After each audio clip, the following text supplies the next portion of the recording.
Good evening friends. हम सीख रहे थे प्रोनाउन। प्रोनाउन में हमारे 16 पॉइंट कंप्लीट हो चुके थे, यानी 16 रूल्स हमारे कंप्लीट थे।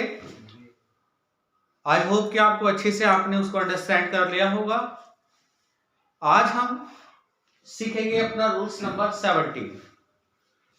ठीक है, बने रहिएगा प्रोनाउन के साथ में। चलो सीखते हैं अपना पॉइंट नंबर 17। देखिएगा, हमारे पास 3 पॉइंट होते हैं। पहला पॉइंट होता है हमारा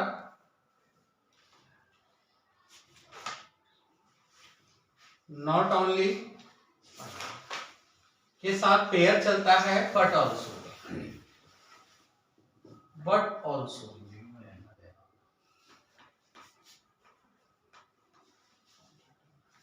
ऐसी ईदर और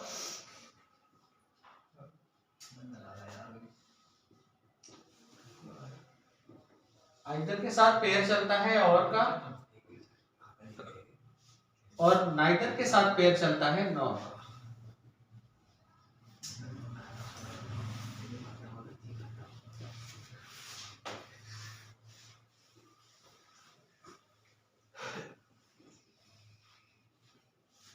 देखिएगा, बड़े इंपोर्टेंट पॉइंट है। नॉट ओनली के साथ जो पेयर आता है बट ऑल्सो, आइदर के साथ और नाइदर के साथ नॉर। बात आती है ऐसे सेंटेंसों को लेकर हमारी हेल्पिंग वर्ब या पजेसिव एडजेक्टिव क्या होने वाली है। देखिएगा फ्रेंड्स, हमारे इस सेंटेंस में हमें लास्ट वाले टर्म्स दिखाई दे रहे होंगे, बट ऑल्सो और नॉर।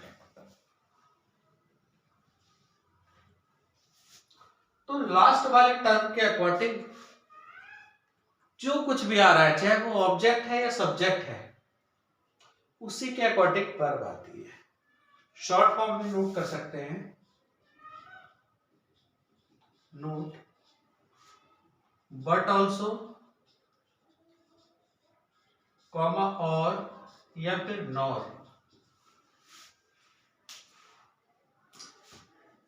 के आसपास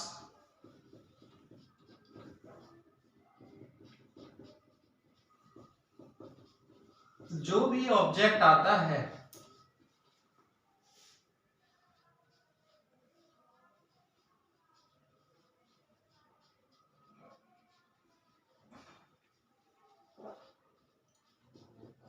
उसके अनुसार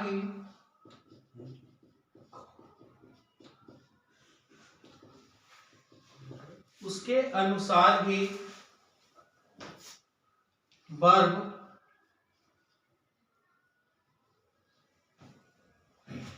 अथवा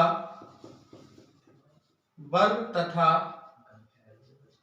पजेसिव एडजेक्टिव आती है।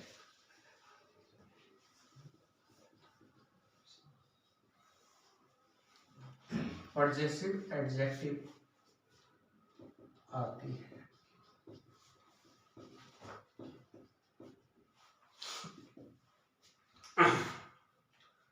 देखिएगा, not only but also either और नाइदर नॉट। अच्छा, एक पॉइंट और है यहां पर, अगर बट ऑल्सो सब्जेक्ट से पहले यूज हुआ है तो नॉट ओनली भी सब्जेक्ट से पहले यूज होगा। अगर बट ऑल्सो किसी प्रपोजिशन से पहले यूज हुआ है तो नॉट ओनली भी प्रपोजिशन से पहले यूज होगा। अगर बट ऑल्सो किसी कंजक्शन से पहले यूज हुआ है तो नॉट ओनली भी कंजक्शन से पहले यूज होगा। बट ऑल्सो अगर क्लॉज से पहले यूज हुआ है या क्लॉज के बाद यूज हुआ है तो नॉट ओनली भी क्लॉज के बाद ही यूज होगा। ठीक इसी प्रकार आइदर और में है, अगर आइदर और किसी प्रपोजिशन से पहले यूज हुआ है, और का यूज अगर किसी प्रपोजिशन से पहले या कंजक्शन से पहले यूज हुआ है तो आइदर का यूज भी प्रपोजिशन और कंजक्शन से पहले यूज होता है। फ्रेंड्स, इस तरीके से लगातार 2016 एसएससी स्टेनोग्राफर में 3 क्वेश्चन आए थे। ठीक इसी प्रकार से अगर नॉर है, अगर किसी प्रपोजिशन कंजक्शन वर्ब से पहले यूज हो रहा है तो नाइदर का प्रयोग भी प्रपोजिशन कंजक्शन वर्ब से पहले यूज होता है। यानी अगर इनका यूज पहले यूज हो रहा है कंजक्शन से तो कंजक्शन के पहले यूज होगा, अगर कंजक्शन के बाद में यूज हो रहा है तो ये भी कंजक्शन के बाद में ही यूज होगा। इसके लिए अभी आपको मैं बताता हूं किस तरीके से। तो फिलहाल ये है हमारा कि बट ऑल्सो और नॉर के आसपास जो भी ऑब्जेक्ट आता है उसी के अनुसार वर्ब तथा पजेसिव एडजेक्टिव का यूज किया जाता है और उसी के अनुसार नॉट ओनली आइदर और नीदर का यूज भी किया जाता है। देखते हैं कैसे। Example,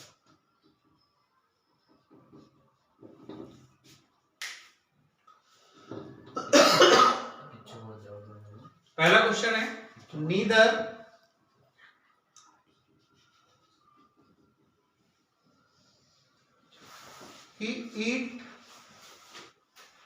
he cooks the food nor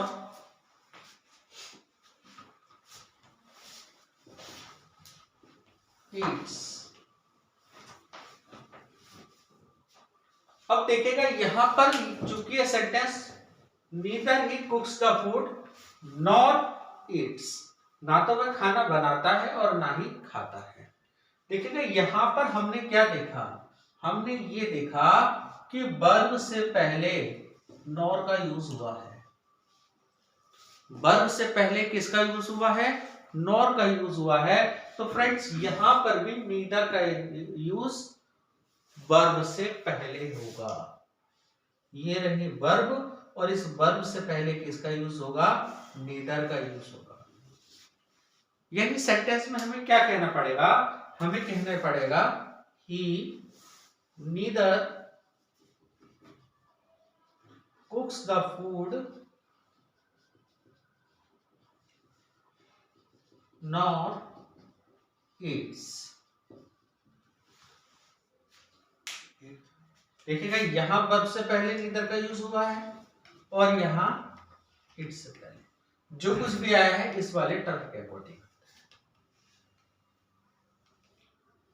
ठीक इसी प्रकार से प्रीपोजिशंस के साथ भी ऐसा हो सकता है, कंजक्शन से पहले भी ऐसा हो सकता है, किसी भी चीज से पहले इसका प्रयोग किया जा सकता है।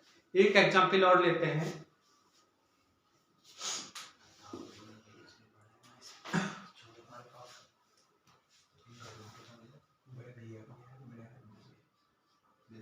Not only Rohit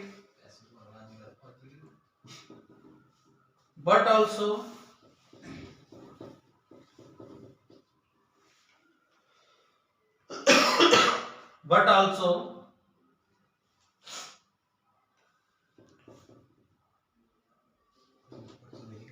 Kapil is guilty for this।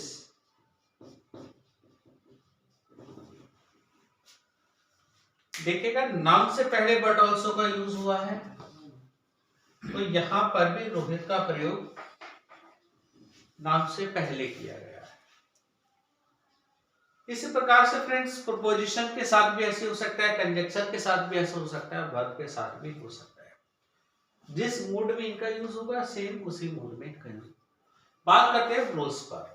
Rules पर करते हैं कि वर्ब किसके अकॉर्डिंग आएगी। देखिएगा हमें नॉर के लास्ट वाला टर्म देखना होता है। सपोज करो ये वाला सेंटेंस है, यहां हमने कपिल देखा तो कपिल अगर सिंगुलर है तो सिंगुलर वर्ब आ जाएगी, अगर यहां प्लूरल है तो प्लूरल वर्ब आ जाएगी। एग्जाम्पल के लिए एक एग्जाम्पल और देख लेते हैं। यहां एग्जाम्पल लिखते हैं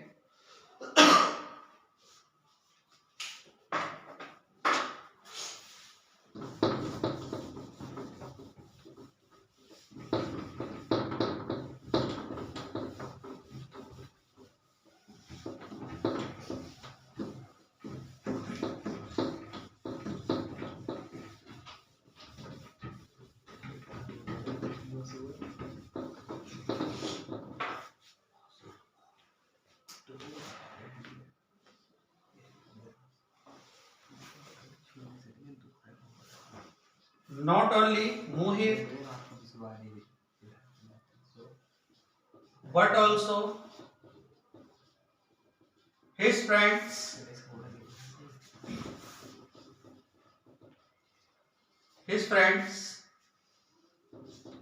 done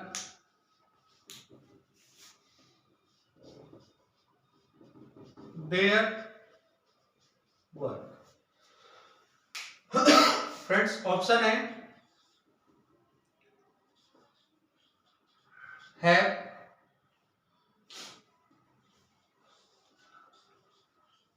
has, is और चौथा ऑप्शन है आर। देखो फ्रेंड्स यहां पर वर्ब की थर्ड फॉर्म यूज हुई है। जब V3 यूज होती है तो इसका मतलब है अगर सेंटेंस एक्टिव में है तो V3 का यूज या तो हैज हैव के साथ होता है या फिर हैड के साथ यूज होता है। अब जो कुछ भी आने वाला है हमें आने वाला है हिज फ्रेंड्स के अकॉर्डिंग। किसके अकॉर्डिंग आएगा? हिज फ्रेंड्स के अकॉर्डिंग आएगा। तो हिज फ्रेंड्स के अकॉर्डिंग देखेंगे कि हिज फ्रेंड्स जो है हमारा वो प्लूरल है। कैसा है? प्लूरल है। कैसा है? प्लूरल है। और जब प्लूरल है तो फिर वर्ब भी कैसी आ जाएगी? प्लूरल आ जाएगी।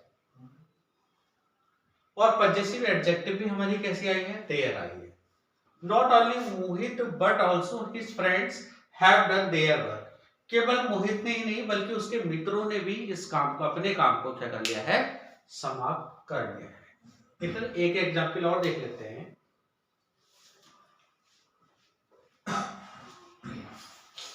Either you or he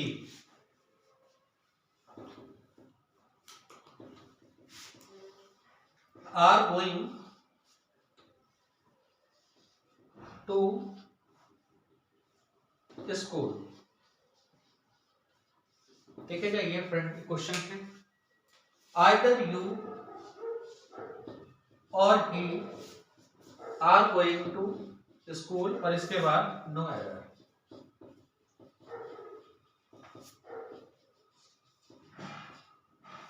Either you or he are going to school no error।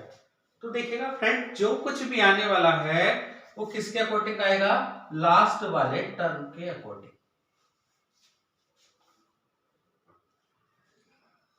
अभी लास्ट वाला टर्म जो है यहाँ पर आर है जो कि गलत है। जो कुछ भी आएगा यहाँ पर किसके अकॉर्डिंग आएगा? ही के अकॉर्डिंग आएगा। यहाँ पर क्या हो जाएगा? ये छूट जाएगा। अगर यहाँ दे होता तो आर हो जाता, आई होता तो एम हो जाता, आई अगर यहाँ सब्जेक्ट होता तो एम हो जाता। आई होप कि ये पॉइंट आपको क्लियर हुआ होगा। चलो एक एग्जांपल और देखते हैं।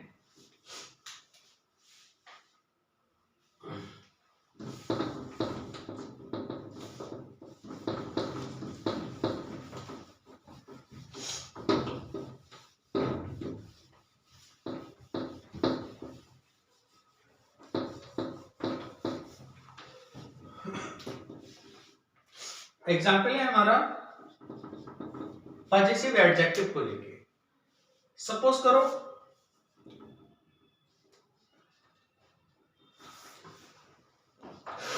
Nether you nor I do his work carefully.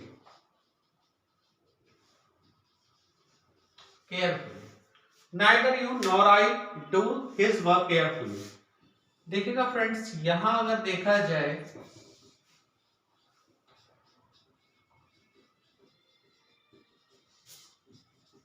आई के साथ तो डू सही है। प्रेजेंट इंडेफिनिट के अकॉर्डिंग आई के साथ में वर्ब की फर्स्ट फॉर्म आती है जो कि ठीक है।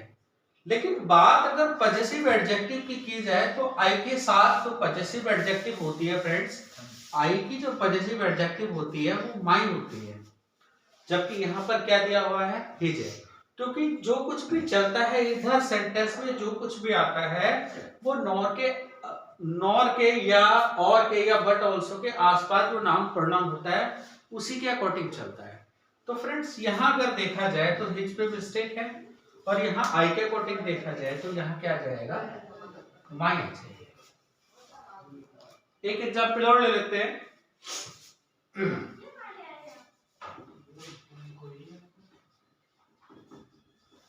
Neither I nor Ravi has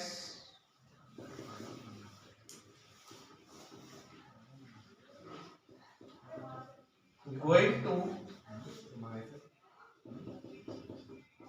take their exam. 1 2 3 no error 4।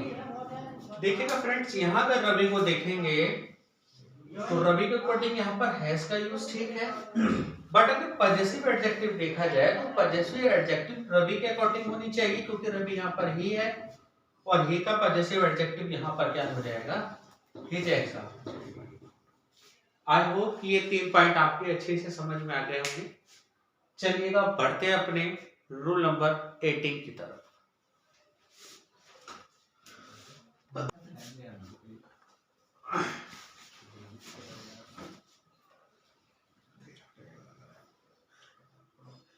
Each और एवरी,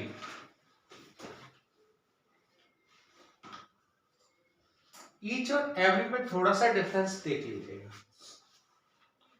पहला पॉइंट बताते हैं, अगर किसी सेंटेंस की शुरुआत ईच और एवरी से स्टार्ट हो, सेंटेंस में ईच आ जाए या एवरी आ जाए, तब ऐसे सेंटेंस में जो हेल्पिंग वर्ब हो जाती है, जो हेल्पिंग वर्ब या मेन वर्ब होती है, एचवी या मेन वर्ब होती है, वो हमेशा सिंगुलर आती है। पहला पॉइंट, सिंगुलर आएगी।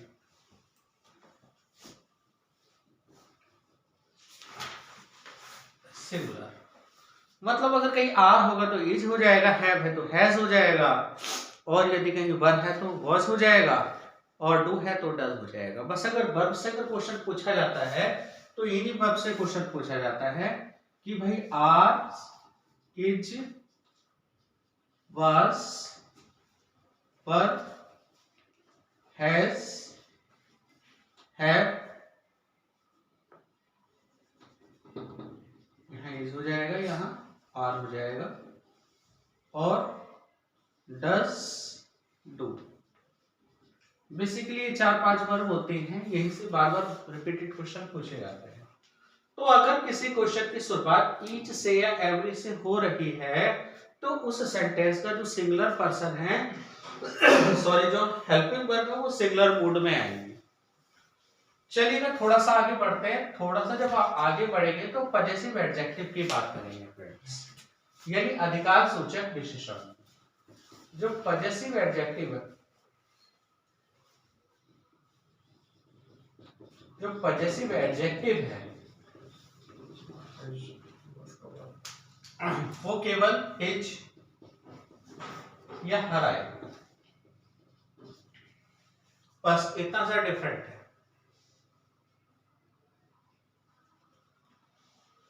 जैसे आप बोलोगे each of the boys,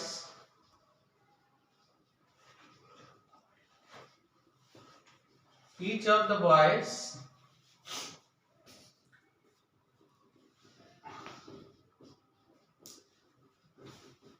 playing chess. वहीं आप ऐसे बोल सकते हो कि एवरी बॉय प्लेइंग चेस। तो फ्रेंड्स सेंटेंस कंटिन्यूअस में जा रहा है तो या तो आप यहां पर कर सकते हैं इज, वाज, ऐसे यहां पर इज और वाज, देखा जाए तो हैज बीन भी हो सकता है, अगर सेंटेंस अगर थीम देखा जाए तो हैज बीन भी हो जाएगा और फ्रेंड हैड बीन भी हो जाएगा। मतलब अगर क्वेश्चन को फंसाने वाली बात की जाती है तो यहीं से आता है कि ईच ऑफ के साथ में या एवरी बॉय के साथ में वर्ब हमेशा किस में आ रही है, वर्ब हमेशा सिंगुलर मोड में यूज की जाएगी। और अगर पॉजिटिव एडजेक्टिव की बात की जाती है, जैसे अगर बोलते हैं कि each of the players is playing with his bat, देखिएगा पॉजिटिव एडजेक्टिव क्या आएगी, हिज आएगी या फिर क्या आ जाएगी, हर आ जाएगी। ऐसी एवरी प्लेयर से बोल सकता हूं, every player is playing with his bat.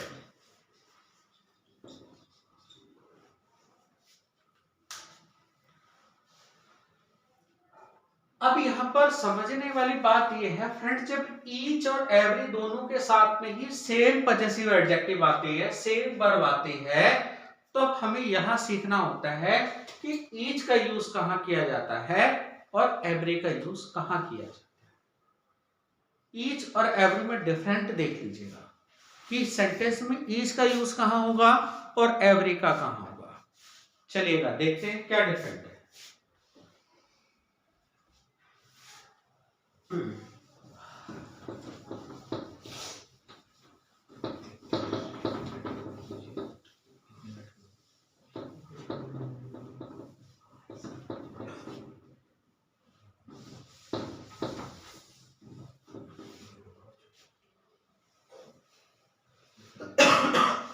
देखिएगा बात करते हैं ईच की।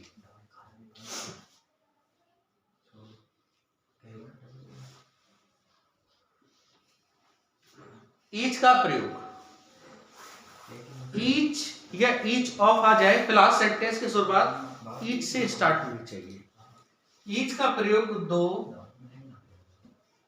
या दो से अधिक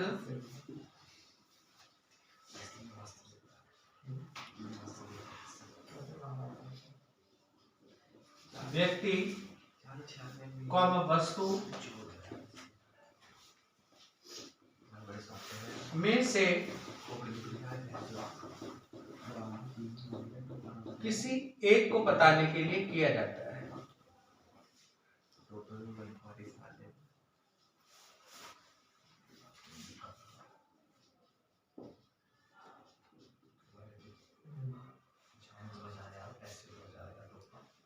बताने के लिए होता है।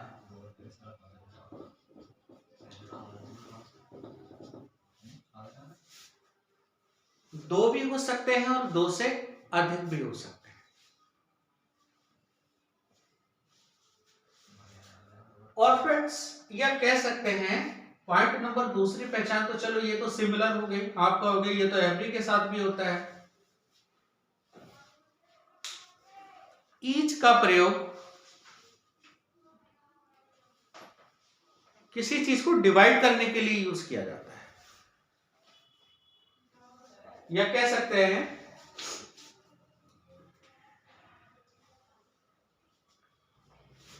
जब दो या दो से अधिक व्यक्ति को अलग अलग करके रिप्रेजेंट किया जाता है तो ईच का यूज किया जाता है।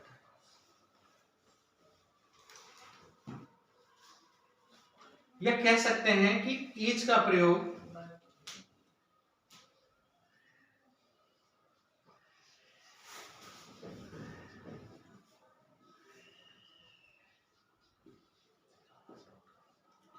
वस्तु एवं व्यक्ति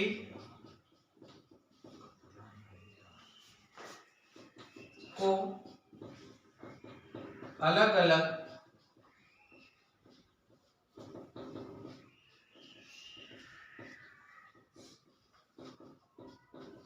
बताने के लिए होता है।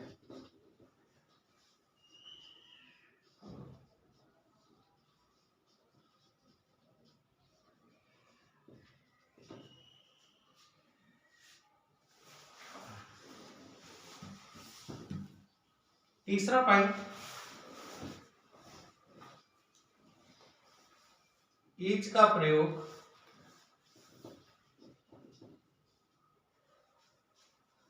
प्रयोग अनलिमिटेड, जो चीज असीमित हो।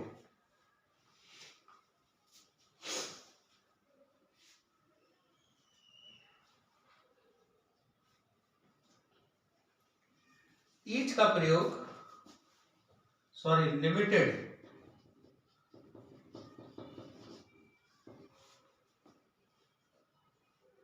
लिमिटेड वस्तु एवं व्यक्ति के लिए होता है।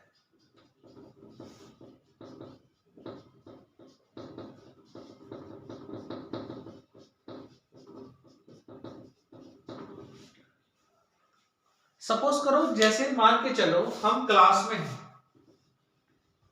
और क्लास में स्टूडेंट है, यहां पर हम एवरी स्टूडेंट का अगर प्रयोग करेंगे तो गलत है, क्योंकि क्लास में अगर स्टूडेंट की बात की जाती है तो वहां पर लिमिट, छात्र क्या है, एक लिमिट दायरे के अंतर्गत है, एक लिमिट क्षेत्रफल के अंतर्गत है।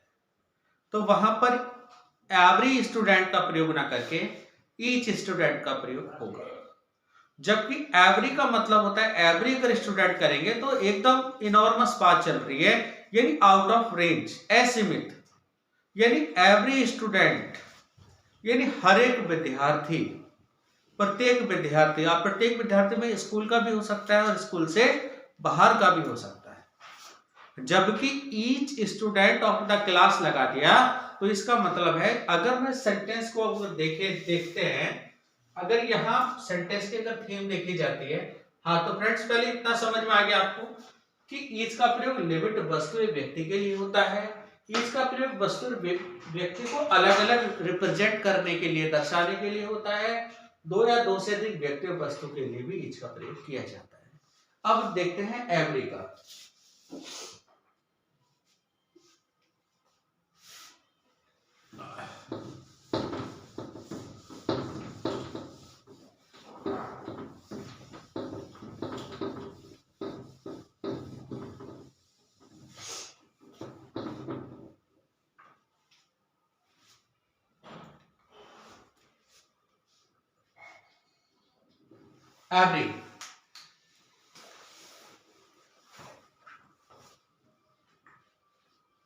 एवरी का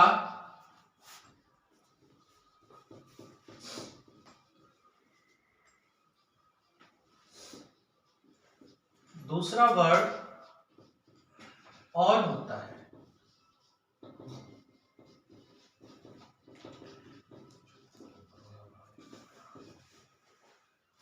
जबकि ईच वस्तु को अलग करने के लिए बात करता है, सबको अलग अलग तरीके, अलग अलग रिप्रेजेंट करने के लिए। क्या है, मैंने बोला each of the students in the class, यानी कक्षा का प्रत्येक विद्यार्थी, चाहे वो अलग हो।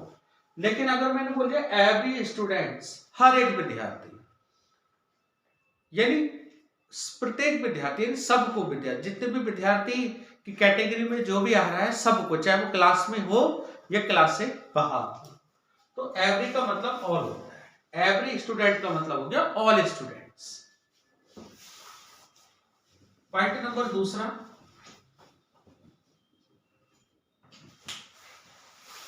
एवरी का यूज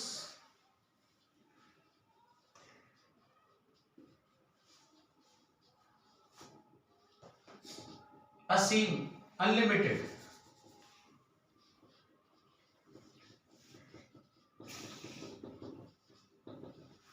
असीमित,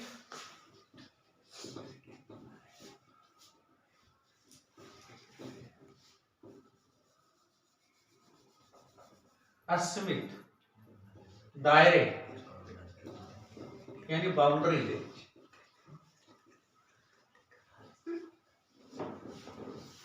के लिए किया जाता है।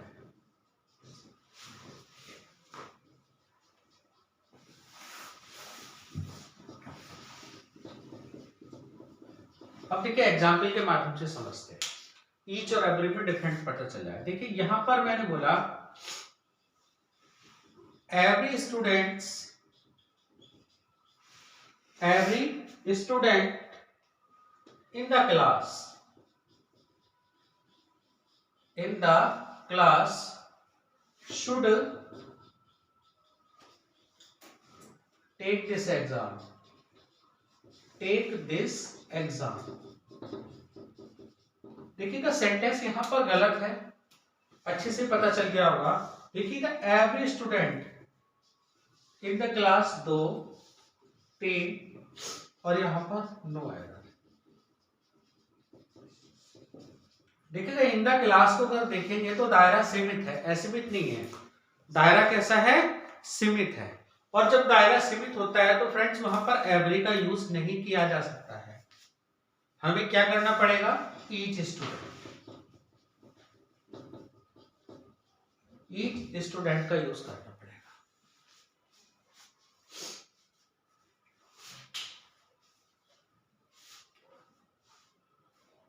एक एग्जाम्पल और देख सकते हैं।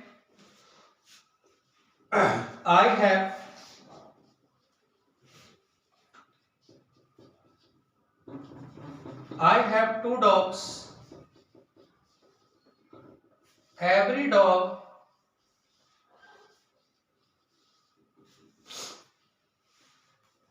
is very beautiful.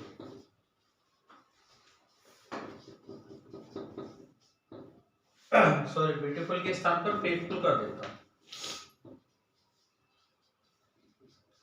फेथफुल। अब यहां जरा समझेंगे थोड़ा। I have 2 dogs.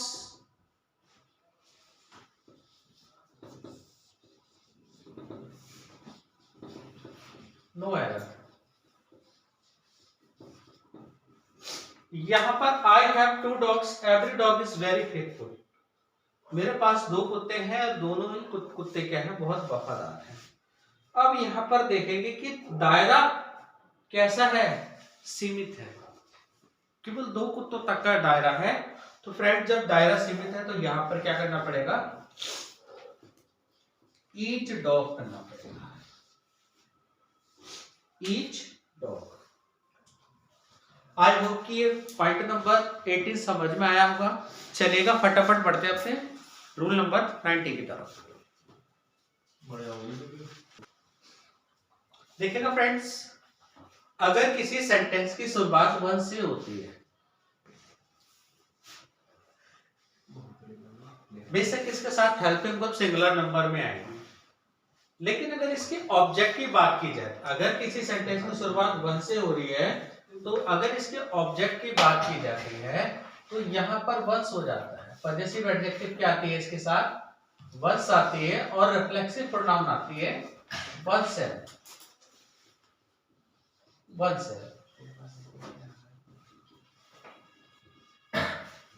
कई बार एग्जाम में पूछा गया है, सिंपल सेंटेंस है, यहां पर पॉजेसिव एडजेक्टिव क्या आ जाती है? वंस, और रिफ्लेक्सिव प्रोनाउन आती है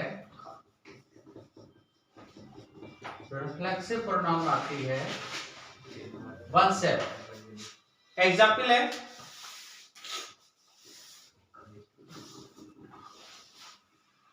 one should do one's duty. One should do his duty. जो कि गलत है। सेंटेंस की शुरुआत 1 से हो रही है तो पॉजेसिव एडजेक्टिव वंस आएगी। तो फ्रेंड्स हमें कहना पड़ेगा one should do one's duty. I hope ये पॉइंट अच्छे से समझ में आ गया होगा। बाय द वे अगर वन सेल्फ दे रखा है, जैसे one must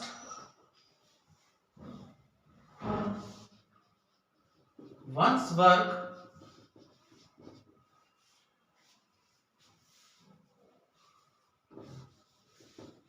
must do one's work oneself, himself। तो फ्रेंड्स हिमसेल्फ नहीं होता, one should do one's work oneself. I hope ये पॉइंट आपका क्लियर हो गया होगा। देखिएगा बढ़ते हैं अपने रूल्स नंबर 19 की तरफ, सॉरी बढ़ते हैं अपने रूल नंबर 20 की तरफ, जो कि हमारा लास्ट है और बहुत ही इंपॉर्टेंट है। लास्ट पॉइंट है हमारा, और लास्ट पॉइंट के साथ में रूल नंबर हमारा 20 है। देखिएगा फ्रेंड्स, आपने अगर ईच अदर सुना होगा, ईच अदर रेसिप्रोकल प्रोनाउन का पॉइंट है। ईच अदर का प्रयोग दो व्यक्ति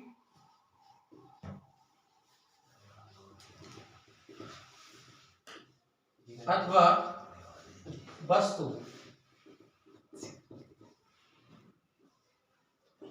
दो व्यक्ति या व्यक्तियों या वस्तुओं में आपस में संबंध दर्शाने के लिए ईच अदर का यूज किया जाता है। ठीक इसके अपोजिट होता है वन अनदर।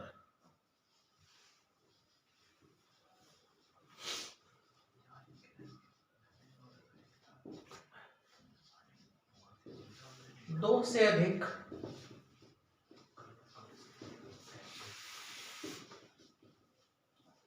व्यक्ति अथवा वस्तु, दो से अधिक व्यक्ति अथवा वस्तुओं में आपस में संबंध दर्शाने के लिए ईच अदर का यूज किया जाता है। फ्रेंड्स बहुत ही सिंपल है। अगर सेंटेंस में एरर फाइंड आउट करने के लिए आ गई, तो जहां ईच अदर होगा वहां पर आपको वन अनदर करना होगा, और जहां वन अनदर होगा वहां ईच अदर दे देता है। इससे ज्यादा और कहीं एरर नहीं देते। जैसे एग्जाम्पल है, एग्जाम्पल हमारा टू कंट्रीज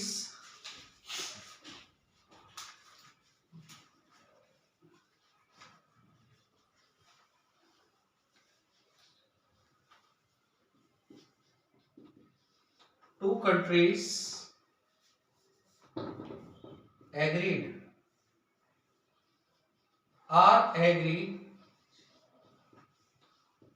to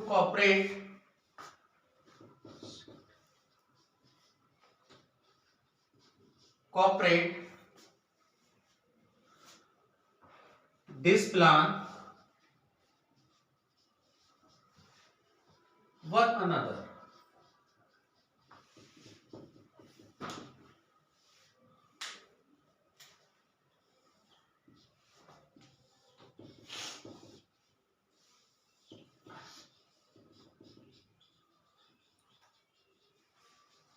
चार देखिए फ्रेंड्स, मिस्टेक हमारी यहां पर हो जाएगी। यहां पर दो कंट्रीज की बात चल रही है और टू कंट्रीज के अकॉर्डिंग यहां पर क्या हो जाएगा, ईच अदर। जैसे रवि एंड रिंकू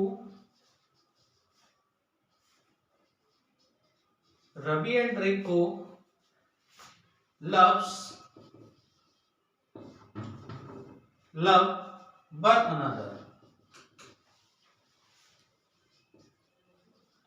फ्रेंड्स यहां मिस्टेक है, क्योंकि दो बंदों की बात चल रही है, तो इसलिए यहां पर क्या रहेगा, ईच अदर। अब एक एग्जाम्पल और देख लेते हैं।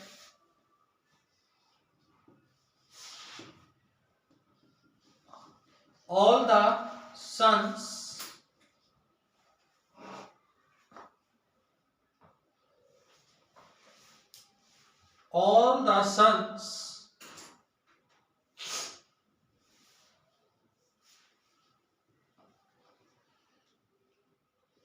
are fighting each other। यहां मिस्टेक हो जाएगी। ऑल द सन्स में यहां पर बताया जा रहा है कि दो से अधिक बंदे हैं, और जब दो की बात चल रही है तो यहां पर फ्रेंड्स क्या हो जाएगा, वन अनदर का यूज किया जाएगा।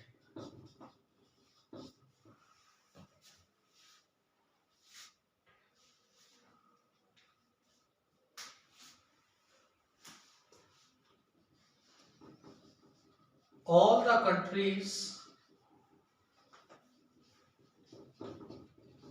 in the world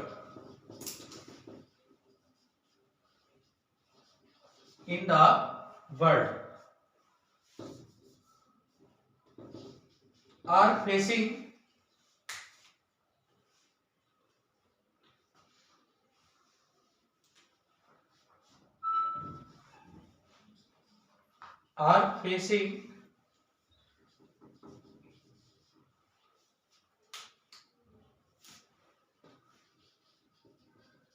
each other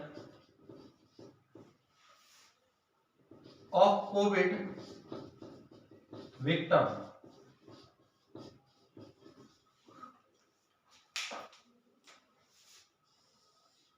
1,